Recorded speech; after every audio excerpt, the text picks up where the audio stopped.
ሰላም እንደምን አላችሁ? እኔ ደህና ነኝ፣ እግዚአብሔር ይመስገን። እንዴት አላችሁ? ሁሉ ሰላም? አዳዲስ የሆናችሁ አባራታችሁ ላይክ እና ሼር ሰብስክራይብ ያደረጋችሁ ልጅዬ፣ ያው እንግዲህ ዛሬ የመጣሁት በአሁን ያለው ሁኔታ ነው። አሁን ያለው ሁኔታ ደግሞ እያያችሁ ነው። ሶሻል ሚዲያው በጣም አጨናንቆ ያለው ሁኔታ በሳውዲ የሚኖሩት ወገኖቻችን የታሰሩት ነው። እኛ በሳውዲ ብንኖርም ድምፅ ልንሆን አንችልም፣ ነፃነት የለብንም። ቢኖርንም እዚህ ሀገር የራሷ ሕግና ደንብ ስላላት በራሷ ሁኔታ ነው እሷ ነው የምትጨርሰው እና የምትጀምረው። እኛ ሀበሻዎች ደግሞ እዚህ ሳውዲ ስንኖር የምር የሚገርመኝ ነገር ካለ ለምንድን ነው ከሳቸው በላይ ሆነን የምንኖረው ነው መሳስብን እና ወንዶችዬ፣ እኛ በስደት ስንኖር ከሳቸው ተከባብረንና ታዘዘን ነው መኖር ያለብን። ሁለተኛ ደግሞ እኔ በህይወቴ የማሳዝነኝ ነገር ቤተሰብ ልቀይር ራሴ ልችል ብለን ከቤት ወጥተን በረሃ የመንና ሀሩርና ረሃብና የውሃ ጥማት ችለን የየመን እና የራቡ ሁዱዱ ሸግረን እዛን ደርሰን ኩፍ ነገር የምንሰራው ነገር በጣም ነው የሚያሳስበኝ። አንደኛው ነገር ይሄ ነው።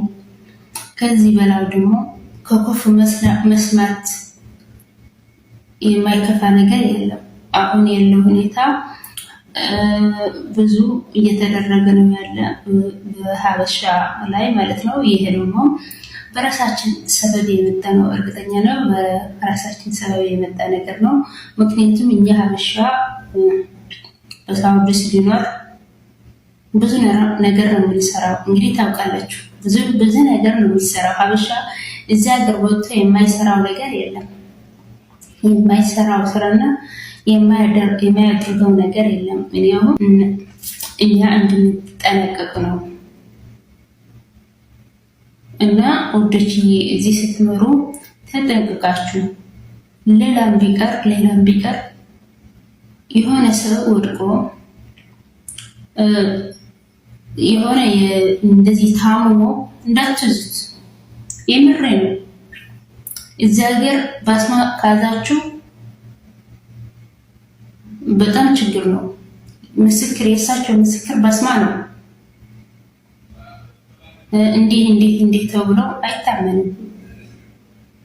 በወሬ አይደለም። እንደኛ ሀገር በወሬ እከሌ ሊሆን እንደዚህ ያደረገው እከሌ ሊሆን እንደዚህ ያረገው ብለህ አይታለፍም። እዛ ሀገር የራሱ የተከበረ ሕግና ደንብ አለው።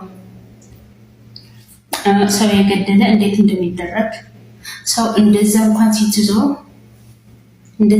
ስትይዘው ለሰው በጣም ይሄ ኃይለኛ ሕግ ነው። ይሄ እንደዚህ ካረከው ለአረቡ ይሄ ሕግ ጥሰት ነው። የሆነ ፍርድ ነው የሚፈረድብን እና ተከባብረንና ተፈቅረን መኖር አለብን። እኛ ስደተኞች ስለሆንን ከሳቸው በታች እንጂ ከሳቸው በላይ ሆነን መኖር አይፈቀድብንም። ምክንያቱም እሳቸው ሀገራቸው ነው። ቢሆን እንኳን እሳቸው ለራሳቸው ፈርታቸው ነው የሚኖሩት። የምሬ ነው። እሳቸው እንዴት ፈርታቸው እንደሚቀመጡት ታውቃላችሁ። ውጭ ሲሄዱ የሆነ ነገር አድርጋቸው አይመለሱም። ሌላ ቢቀር እንደዚህ መኪና ይዛቸው ሲሄዱ የሆነ አለ አይደል እንዳትሄድና አቁም የሚል ሄድና አቁም የሆነ አረንጓዴና ቀይ የሚወጣው መብራት አለ አይደል?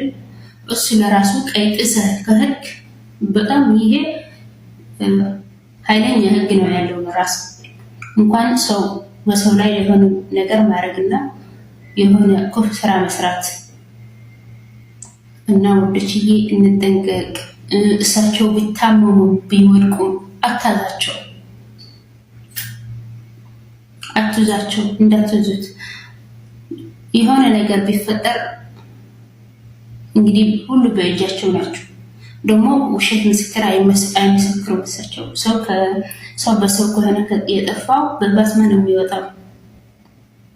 እኛ ጋር በምርመራ በምስክር እንደዛ እየተባለ ነው፣ እንደዛ ነው የሚባለው። እዚህ እንደዛ የለም። እዛ ሀገር ራሳችን ነው መጠንቀቅ ያለብን።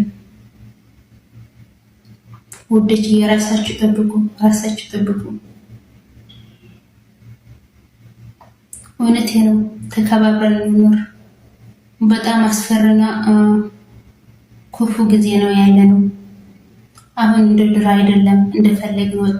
እንደፈለግን ልንገባ አልችልም። ተከባብረን መኖር ነው ያለብን እና ተጠንቀቁ። በተለይ በሳውዲ አረቢያ ያላችሁ በበረሃና በከተማ የምትኖሩት ከሳቸው ጋር አትጣሉ። የሆነ ነገር አታርጉ። ደግሞ የሆነ ክፉ ስራ አትስሩ። ይሄ በጣም አስቸጋሪና ለራሳችን ብቻ ሳይሆን ከኛ በላይ ቤተሰቦቻችን እየጎዳን ነው ያለን። ምክንያቱም አሁን 3 የትግራይ ተወላጆች በእገላ የሚባል አካባቢ 3 ሰው ጠፍብን። እንዴት ልትጠፉ ቻሉ? ምን ይደረግ? አሁን በጣም ነው የሚያሳዝነው። ማርያምን እኔ እንደ ዘንድሮ አዝኛ አላውቅም። ግን ምን ይደረግ? እኛ ራሳችን ያመጣነው ሰበብ ነው። በእጃችን ያመጣነው ሰበብ ነው። እንደዛ ስለሆነ የምንሰራው ስራ አውቀን እንስራ። የምንሄደው መንገድ ደግሞ አውቀን እንሂድ። እኛ ማንም ይሁን ማንም ከሆነ ነገር ላውጣላችን ይዛገር። ከተፈረደ ተፈርዷል። ዋሃስ ምናምን የሚባል የለም። ጠበቃ ምናምን የለም ይዛገር። ምክንያቱም እውነቱ በእጃችን ነው ማስወጣት። በምስክር ወይም ምንም ነገር አይደለም።